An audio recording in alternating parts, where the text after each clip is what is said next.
Nanomanufacturing. It refers to skilled up, reliable, and cost-effective manufacturing of nanoscale materials, structures, devices, and systems. Nanomanufacturing.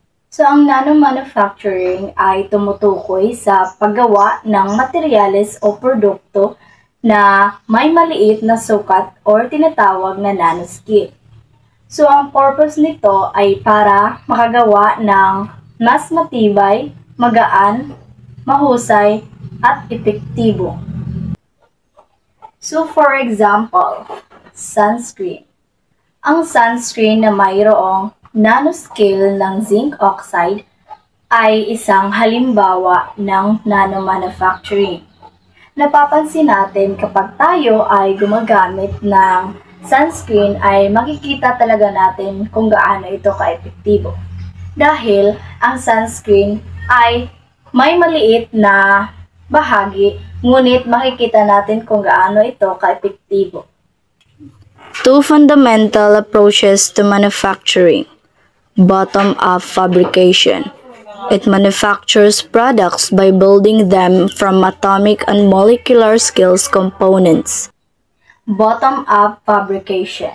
So, ang bottom-up fabrication ay ito ang paraan ng paggawa na kung saan nagsisimula sa maliliit na bahagi. Tapos, pinagsama-sama ito para makagawa ng produkto. So, ang halimbawa ng bottom-up fabrication ay ang paggawa ng gamot. So, sa paggawa ng gamot ay pinagsama-sama ang mga maliit na bahagi na tinatawag na particles. So, para makagawa ng isang epektibong gamot para sa ating katawan kung tayo ay may sakit. Top-down fabrication. It trims down large pieces of materials into nanoscale. Bottom-down fabrication. So, ang bottom-down fabrication ay kabaliktaran naman ng bottom-up fabrication. Dahil ang bottom-down fabrication ay imbis na nagsisimula ito sa maliliit na parte, ay binabawasan ng isang produkto para makuha ang nais makuhang produkto. So, ang halimbawa naman ng bottom-down fabrication ay ang wood carving. So, napapansin natin sa mga karpintero is kapag sila ay gumagawa ng isang produkto, ay binabawasan nila ang isang material para makagawa sila ng hugis or outcome na gusto nila.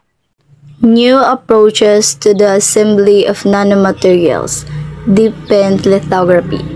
It is a method in which the tip of an atomic force microscope is dipped into a chemical fluid and then utilized to write on a surface like an old-fashioned ink pen into paper. Deep pen lithography.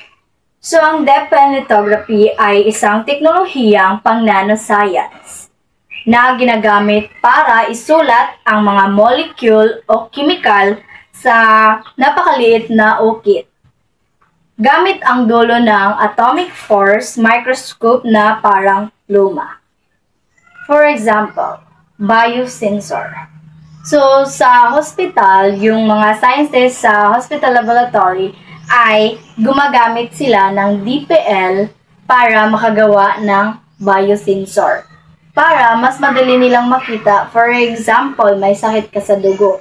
So, mapapadali sa kanila na makita agad yung sakit mo dahil sa DPL or Deep Pen Lithography. Self-assembly. It depicts an approach wherein a set of components join together to mold an organized structure in the absence of an outside direction. Self-assembly. Ito ay ang paraan kung saan ang mga istruktura ay kusang bumubuo ng walang tulong ng tao. So, ang halimbawa nito ay ang sabon. So, napapansin natin kapag binuhusan natin or binabasa natin yung sabon, ay makikita natin na bumubula siya.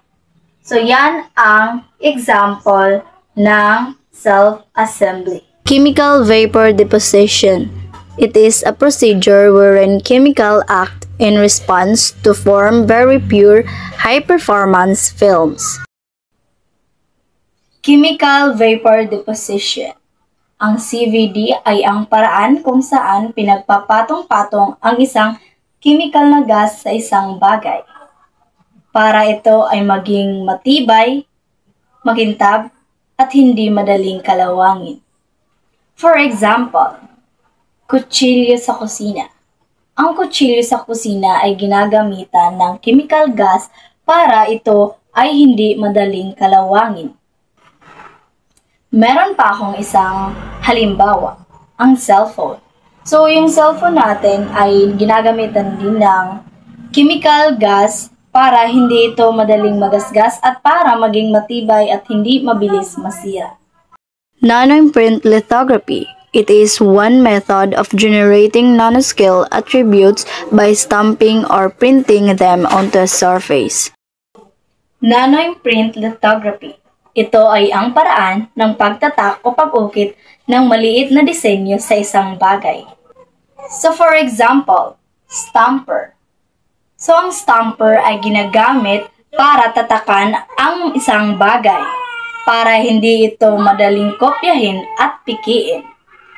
Ang halimbawa nito ay sa ating mga ID. So yung mga ID natin ay ginagamitan ng stamper or pantatak para hindi ito madaling kopyahin.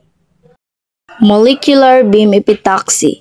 It is one manner for depositing extremely controlled thin films. Molecular beam epitaxy ay isang proseso kung saan inlalagay ang mga atom ng isa-isa sa makalinaw at kontroladong paraan para makagawa ng espesyal na material tulad ng semiconductor. Ang semiconductors na ito ay ginagamit sa paggawa ng mga electronic devices at laser components dahil sa kanilang mataas na kalidad at eksaktong katangian. So for example, laser scanner. So ang laser scanner sa grocery, yung laser part na nagbabasa ng barcode ay gawa sa semiconductor na gamit ang molecular beam epitaxy. So para mababasa yung or mabilis malaman yung presyo ng bilihin. Roll-to-roll processing. It is a high-volume practice for constructing nanoscale device on a roll of ultra-thin plastic or metal. Roll-to-roll processing. Ito ay ang paraan ng paggawa ng mga electronic o functional materials gamit ang flexible substrate ay iniikot sa mga rollers habang dinadagdagan o pinoproseso ang material gaya ng paglalagay ng semiconductor, polymer o conductive layers. For example, flexible solar panels.